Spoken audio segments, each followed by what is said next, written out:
We all feel like giving up sometimes. We all go through times where we feel like God is 1,000,000 miles away, but we don't have any idea what He's doing. When we're tired, when we're weary, when we think we just can't go on. Most people are afraid to set great dreams and set big goals because of the fear of failure. There's something much worse than failure. It is the fear of failure. I want to remind you that failure is not final, it's formative. It is part of the process. It's part of the journey. Your failure matters as much as your success. How do you think you're going to grow if you don't ever fail? Yet some of you have failed and you have decided, well, guess what? I'm a failure. No, failure is an event. It is never a person. I need you to make up in your mind that the only way you can lose is if you quit. I just need you to keep going. First, you cannot give up. When you enter into your long season, you've got to give it all you've got. When people go into a season of struggle, the first thing that they want to do is take a sabbatical. But whenever trouble comes, the only way that you can get through trouble is work your way through it. Make a declaration to yourself. Declare all-out war that you're going to get out of this rut. I suggest to you that if you are facing a challenge, don't stop. Stay busy. Work your plan. Don't confuse movement with progress. In order to achieve your goals, you must apply discipline, which you have already done, and consistency every day. You have to work at it. Every day, you have to plan. Every day. You've heard the saying, we don't plan to fail, we fail to plan. Hard work works. Working really hard is what successful people do. And I can tell you from my own personal experience, don't give up there. Develop your own compass and trust it. Take risks, dare to fail. Remember, the first person through the wall always gets hurt. You're going to fall down, but the world doesn't care how many times you fall down as long as it's one fewer than the number of times you get back up. If you want to grow up, you want to be mature, there is no way to do it without pain. You can't grow up on easy street. And the very thing that discourages you is the very thing that develops you.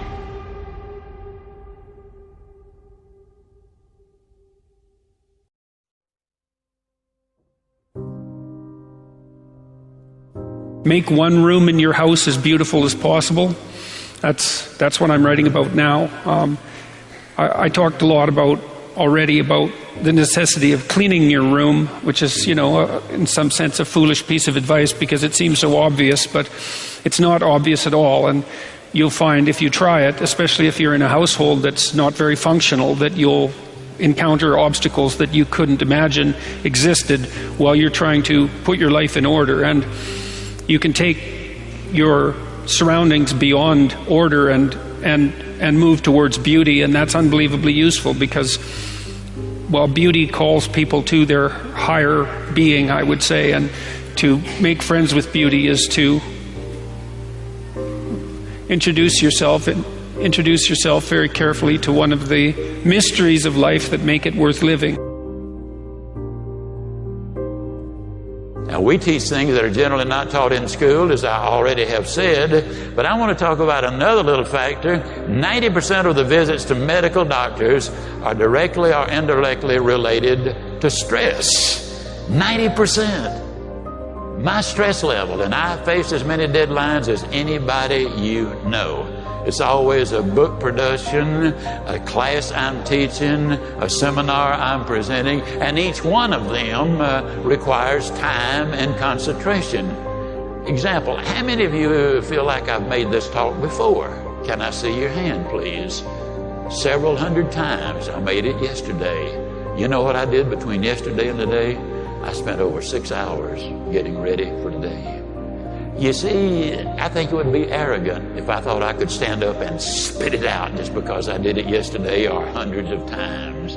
That's arrogance. When you respond to life instead of react to it, react is negative. You get sick, go to the doctor, she gives you a prescription, says, see me tomorrow. You walk in the next day, she said, uh-oh, it's not working. We have to change the prescription. You get a little nervous. But if she smiled and said, hey, it's working. And so she's just responded, and you feel better because now you see some real hope in order to get ahead in life. Make friends with people who want the best for you. And that's a meditation on my own childhood and adolescence to some degree. I had friends who wanted the best for me and friends who didn't. And, they were friends who, some of them were aiming up and some of them were aiming down. And if you have a friend that's aiming down and you do something that's aiming up, then they're generally not that happy about it. They try to top your accomplishment with one of their own, hypothetical or real, or put down what you're doing, or offer you a cigarette if you're trying to quit and you've kind of done that successfully, or a drink if you've been drinking too much and are trying to stop being an alcoholic, or they're cynical and bitter and devoted towards no good. And sometimes that's family members too, and sometimes it's even part of you, But this chapter is an injunction to people, is like you have an ethical responsibility to take care of yourself, you have an ethical responsibility to surround yourself with people who have the courage and faith and wisdom to wish you well when you've done something good, and to stop you when you're doing something destructive. And if your friends aren't like that, then they're not your friends. And maintaining your friendships with them might not even be in their interest. And so it's a tricky argument to make, because I'm not saying, whenever anyone's in trouble, you should, push them into a ditch and then give them a couple of kicks. That's not the idea. The idea is that, but I had a couple of rules I didn't write about. One was be careful about whom you share good news with, and another was be careful about whom you share bad news with. And those rules ring in people's minds quite quickly. A friend is someone you can share good news with, You go to them and you say, hey, look, this good thing happened to me. And they say, look, I'm so happy that happened to you. Like, way to be. And they don't think, God damn it, why didn't that happen to me? And you didn't deserve it. Here's a bunch of reasons you're stupid and why it won't work. It's like, that's not helpful. And so I would say, if people are, what the other thing people are doing, if they're trying to drag you down, let's say, is they're trying to see if you'll put up with it. Because they have this idea that maybe life isn't worth living and things aren't good, and that if they can besmirch, let's say, to use an archaic term, something that's pristine and good, then they demonstrate to themselves that there is no true ideal and that there's no necessary reason to be responsible and to strive forward. And so they use you as a test case.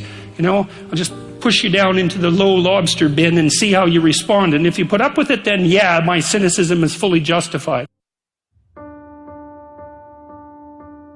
If you take people and you expose them voluntarily to things that they are avoiding and are afraid of, that they know they need to overcome in order to meet their goals, their self-defined goals.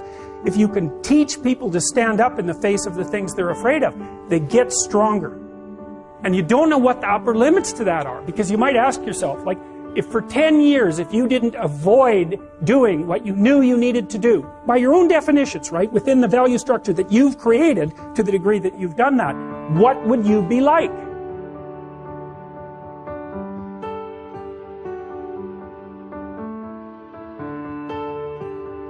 Greatness is not this wonderful, esoteric, elusive, God-like feature that only the special among us will ever taste. It's something that truly exists in all of us. It's very simple.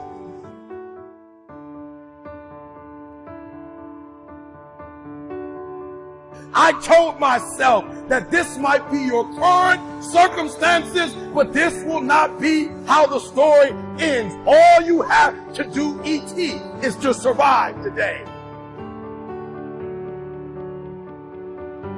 My glory,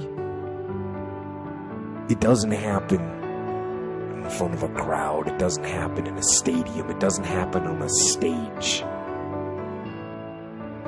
There's no medals handed out. My glory happens in the darkness of the early morning, in solitude, alone, where I try. And I try and I try again to be everything that I possibly can be. The best that I possibly can be. Better than I was yesterday.